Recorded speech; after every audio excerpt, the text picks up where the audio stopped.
Good morning. For those who don't know me, my name is Fiona and I'm married to Nathan, and we've got 2 kids, Harry and Kate, and we've been coming to the Lantern for about 4 years, and it's great to be with you this morning. Today is the 3rd week in our series about creation care, which is based on this book by Dave Bookless called Planetwise. It's a brilliant book, and I really recommend getting a copy and having a read if you haven't already. But today we're going to be looking at worshipping as if creation matters. And I thought it might be helpful to just start by explaining where I'm coming from and what inspires me to worship as if creation matters.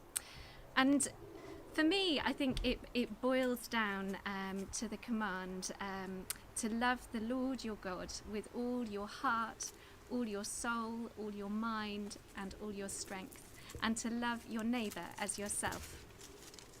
When asked by one of the teachers of the law which was the most important commandment, this is what Jesus said: to love the Lord your God with all your heart, mind, soul and strength, and to love your neighbour as yourself.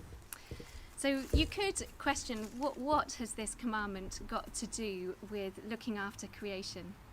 Well, Mike used the illustration of his friends who stayed in his house while he was on holiday to just show that it's simply not loving to trash something that belongs to something else and that is important to them. And in the same way, it's just not loving God to destroy what he's made and he cherishes and he finds to be very good. The climate crisis is constantly in the news now, but even if no human being were going to suffer as a result of our environmental mismanagement, loving God would still mean looking after his creation. It's fundamental to the God of the Bible and to his purposes for us as human beings. But what has loving our neighbour got to do with looking after creation? Well, we've all witnessed probably the extreme weather recently. I know we did when we were camping in Devon at the end of August. Over our 10 days there, we managed to weather not 1 but 2 named storms, and they were 2 of only 3 named storms to ever hit the UK during the summer months. But whilst we may be noticing hotter than average summers or especially stormy weather, it's the countries in the developing world that are really the most impacted by climate change. And yet they're the least able to afford the consequences, and they have contributed least to the problem. And this is a really big injustice. I work for the Christian development charity Tear Fund, and Tear Fund has seen the impacts of climate change for many years through increased flooding, droughts, storms, and it's having a devastating impact on the countries where we work. It's been estimated that in 2030, climate change will contribute to approximately 250,000 additional deaths a year from starvation, malnutrition, floods, heat stress. And these are just really shocking statistics. There are loads of shocking statistics, but they're not just statistics, are they?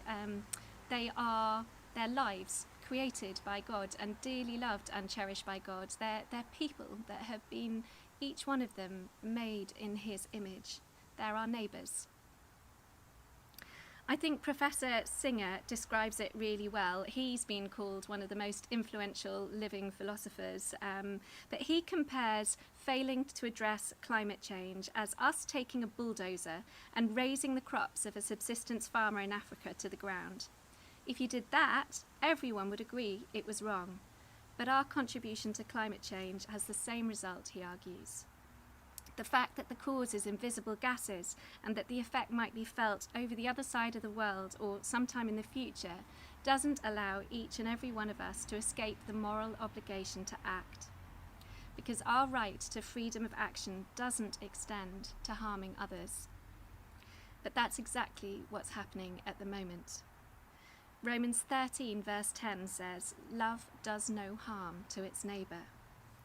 And we need to recognise our connection to people already suffering the devastating consequences of climate change.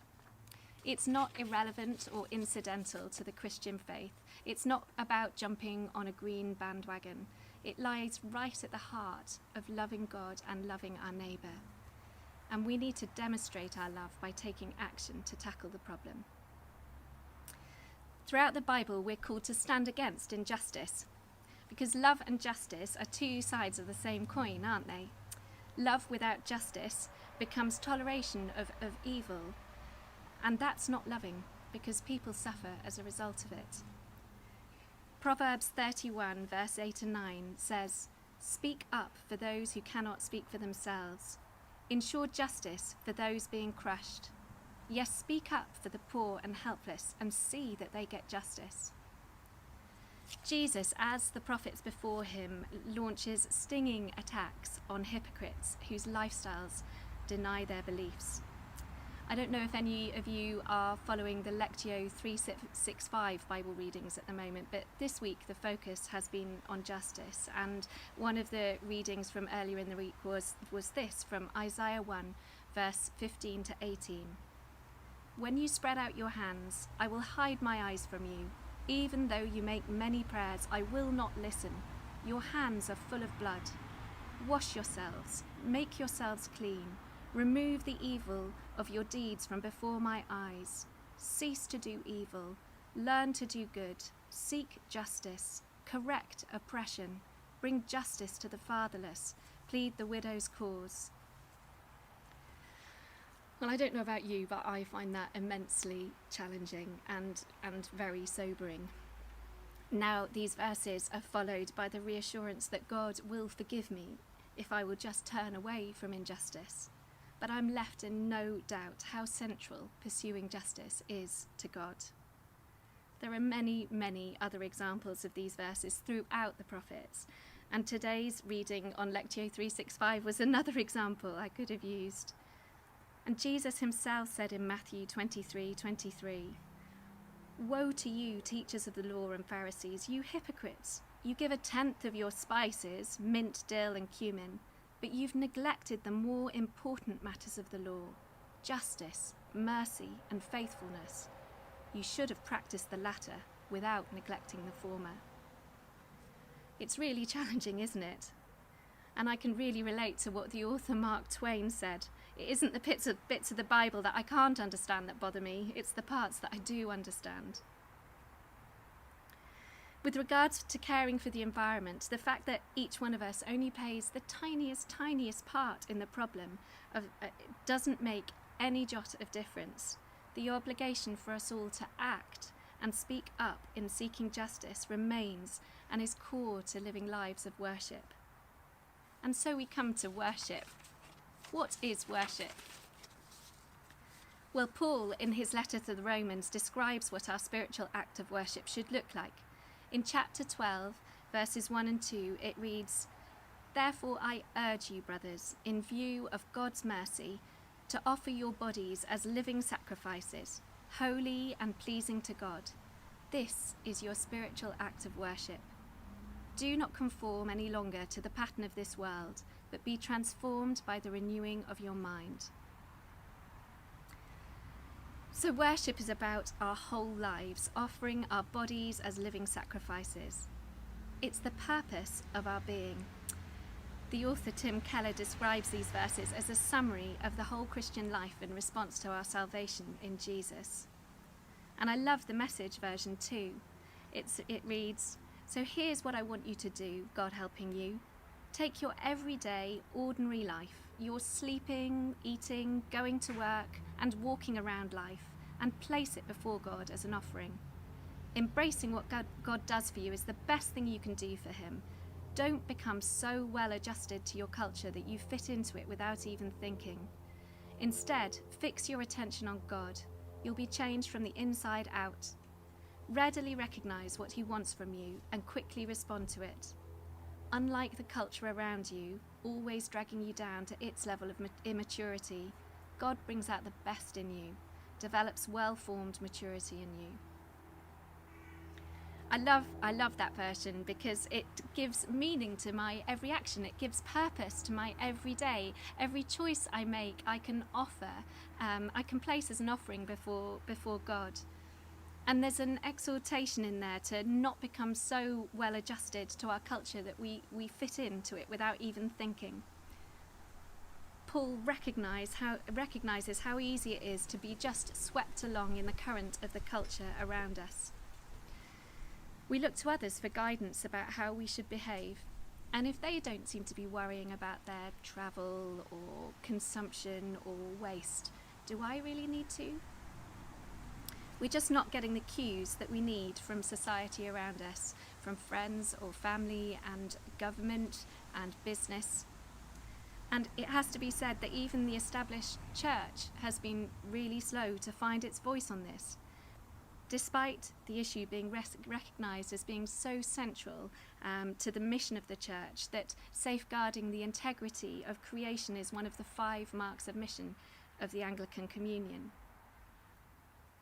But as Christians, we shouldn't be waiting for cues from society around us. We need to be taking our cues from the Bible.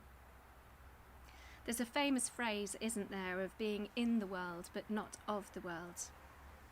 We're called to reflect God's image here on earth, to be his co-workers in his restoration story, ushering in more of his kingdom. That's our purpose. That's what we were made to do. And it's not easy. It requires us to be radically countercultural. I was really shocked to learn that the average Briton uses such a large amount of the Earth's resources that we would need more than 3 planet Earths if everyone in the world wanted to live in the same way. If that's the case, it's going to demand big changes in how we live. Our lives are going to have to look really different if we're going to live in a way that allows Earth and our neighbours to flourish. But one step at a time. And we're going to use the mnemonic, how do you say that, of the word worship to help us to explore how we can worship as if creation matters. So W. W is for wonder at God's creation. Wonder is a stepping stone to worship because it's a short step from reflecting on how beautiful or amazing something is to giving thanks for it. The Psalms love to celebrate the wonder of creation, and we read through the Psalms that the rivers clap their hands with joy and the mountains sing. And immersing ourselves in creation's praise is a wonderful stepping stone to worship.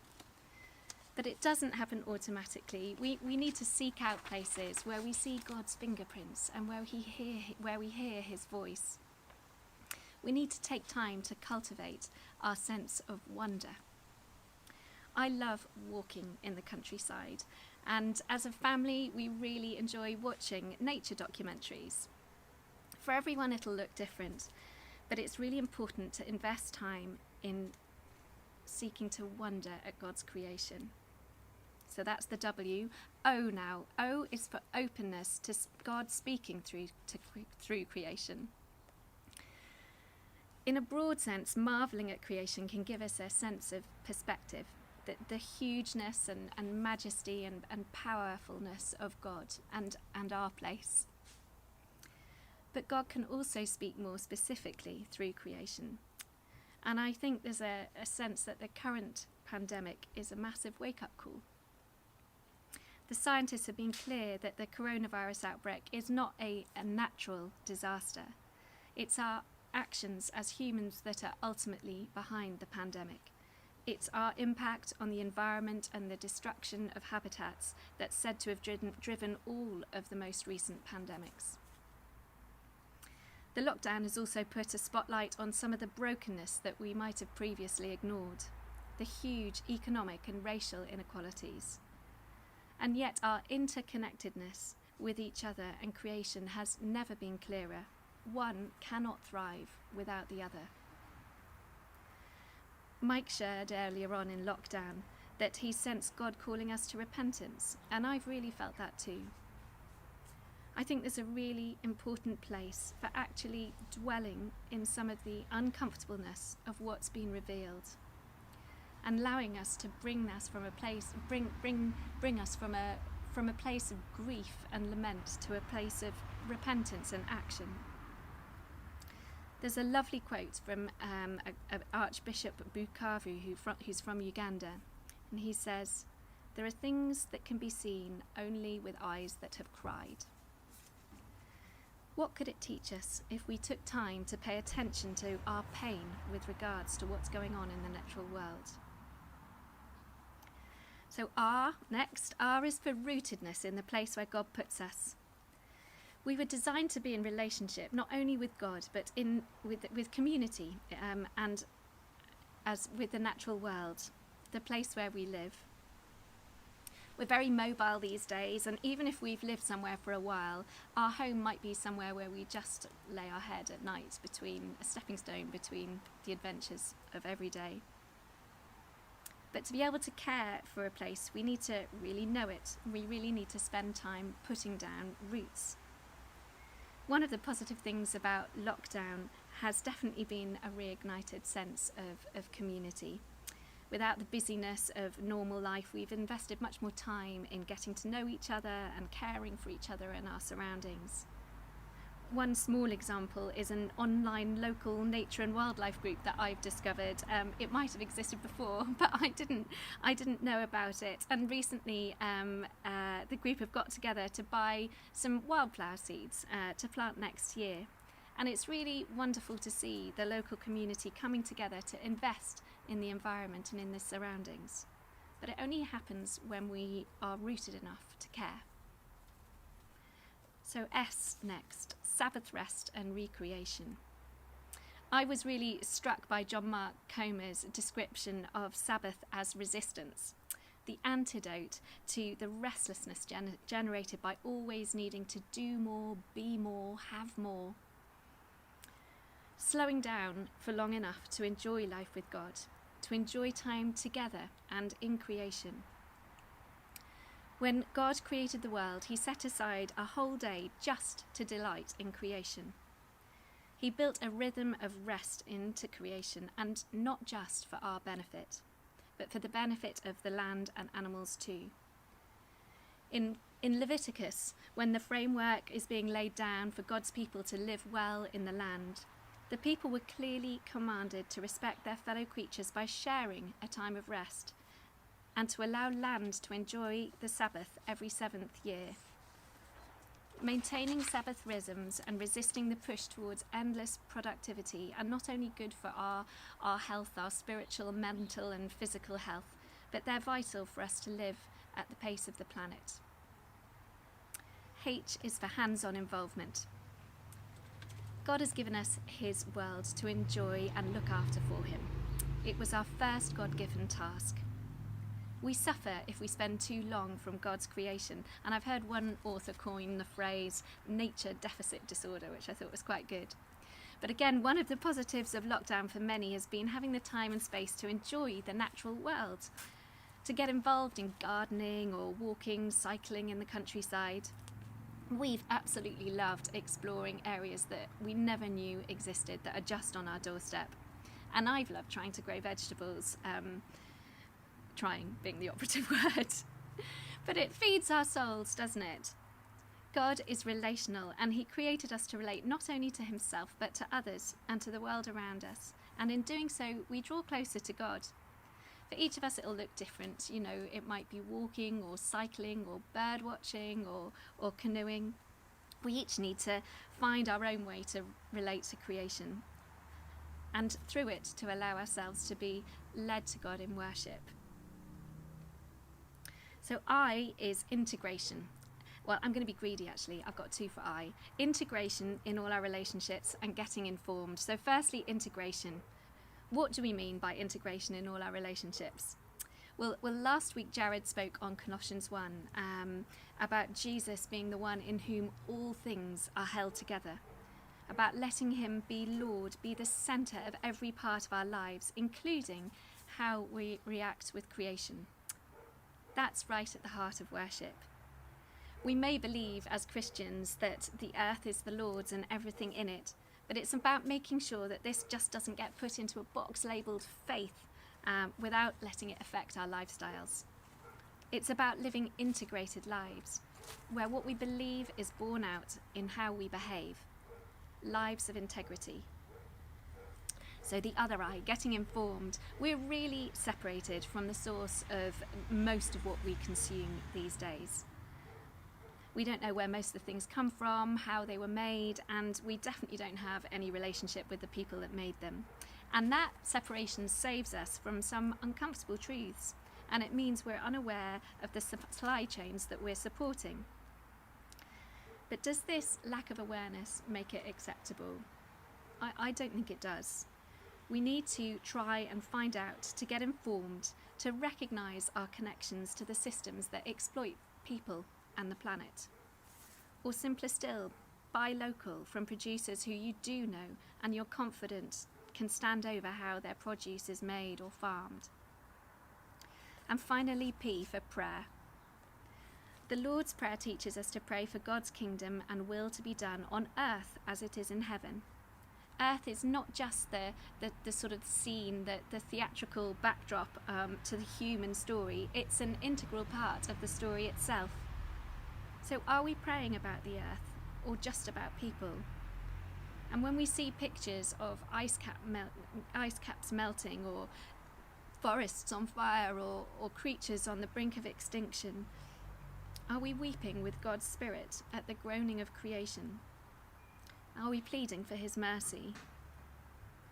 I believe if we become a people who really pray and work to see God's kingdom come and God's will be done on earth as it is in heaven, that's when we'll start to see a transformed world.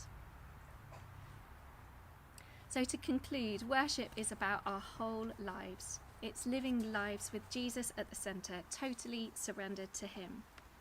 I firmly believe that God will grow us into more faith-filled, kind of world-changing, disciple-making people if we dig deep into what the Bible says about our relationship with creation and seek to take steps to worship God as if creation matters. So I'm going to pray to finish. God, thank you for your wonderful gift of creation. We're sorry that through our selfishness and thoughtlessness, we've not cared for it as we should. So show us how we can worship you better by better caring for your creation. Show us where we need to make changes. And help us to live lives of integrity, that we might shine for you and make disciples of nations.